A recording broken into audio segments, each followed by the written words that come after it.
Hello again. Yeah, I think I somehow clicked the wrong button, so the video stopped in the middle and I didn't notice it, so I just uploaded it. So I'm sorry for that. So I will finish the rest of the slides.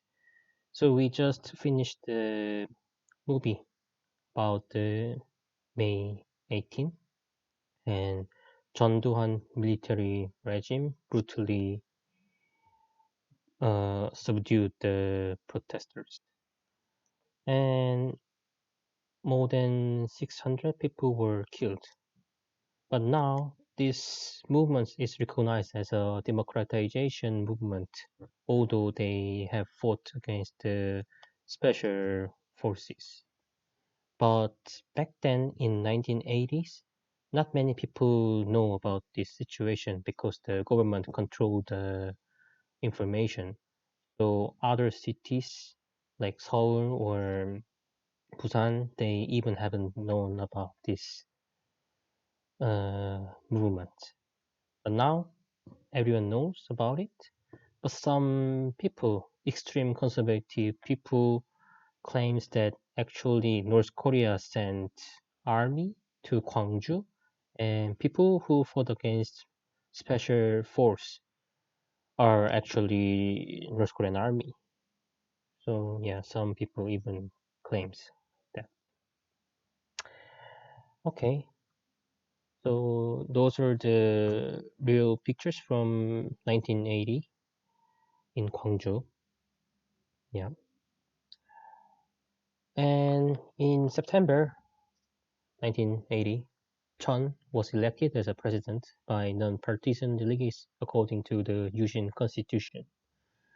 So he was burdened by the coup and the bloody suppression in Gwangju.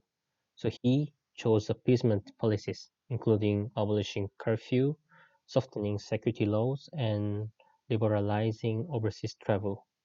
So before this time, there was a curfew. After midnight, people couldn't walk around the outside, but it was abolished. And also 3S policy, sports screen sex, was also used to make people uninterested in the politics. So since Korean society is conservative society, back then depicting sex in dramas or movies were not possible because the government controls it. But but now they were able to describe about sex. So if people have more entertainment, then they tend to not interested in politics. So the government wanted that.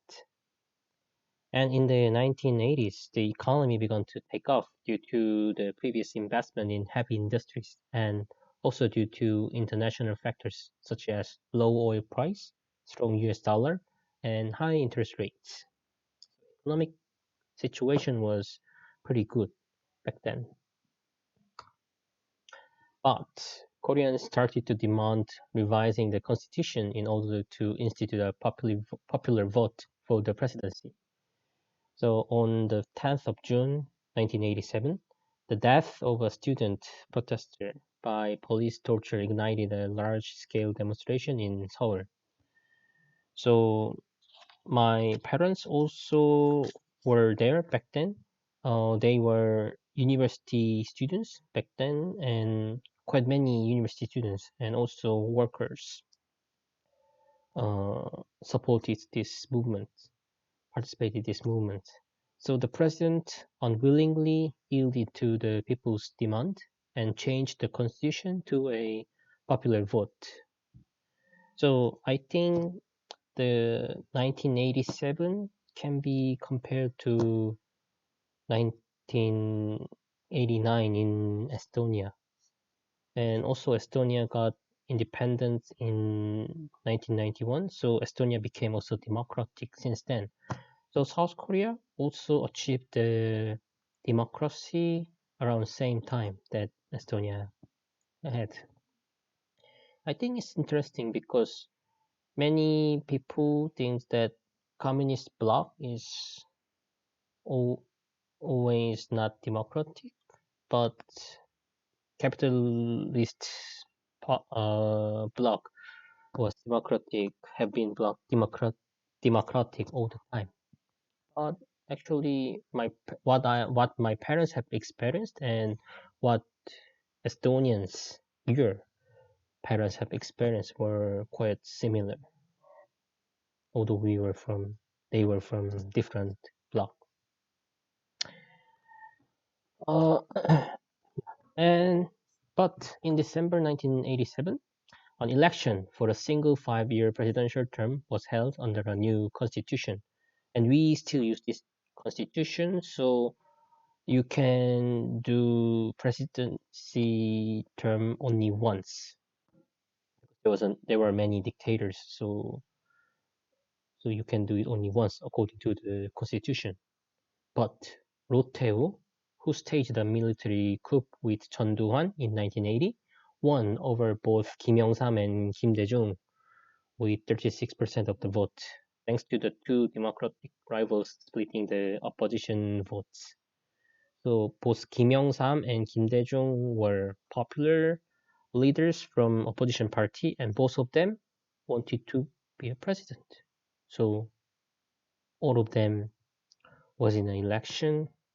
So the result was like that. So quite many people were disappointed about this. But later, Kim Young-sam became the next president, and Kim Dae-jung became the president after that.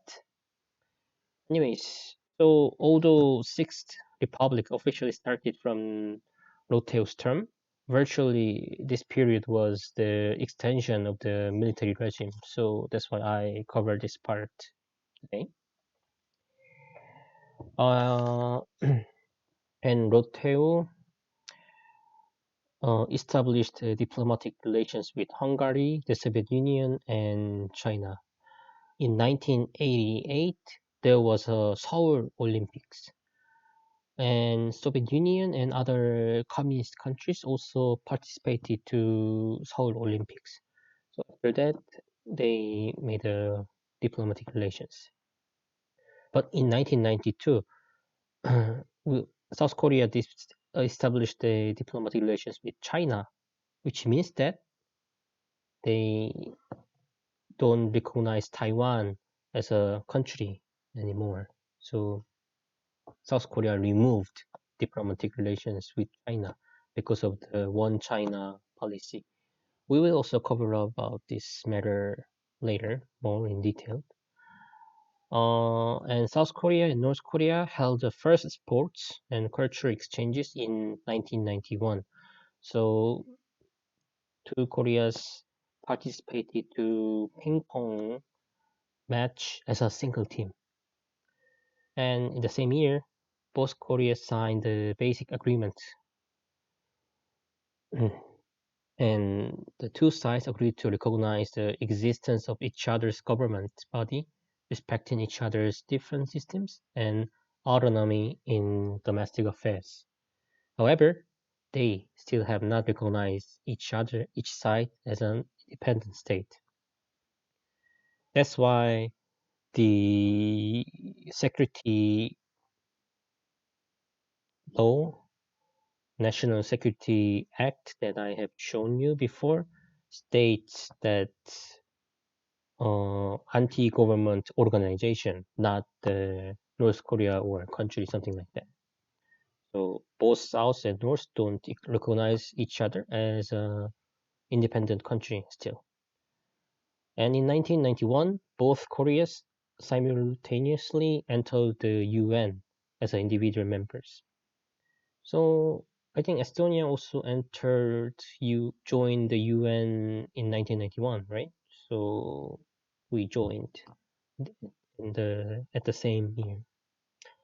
Yeah, thank you for listening, and hope you to see you again in YouTube. Yeah, and if you have any questions or comments, write it. And if you liked it, please like and subscribe. You know, it was joke. Bye.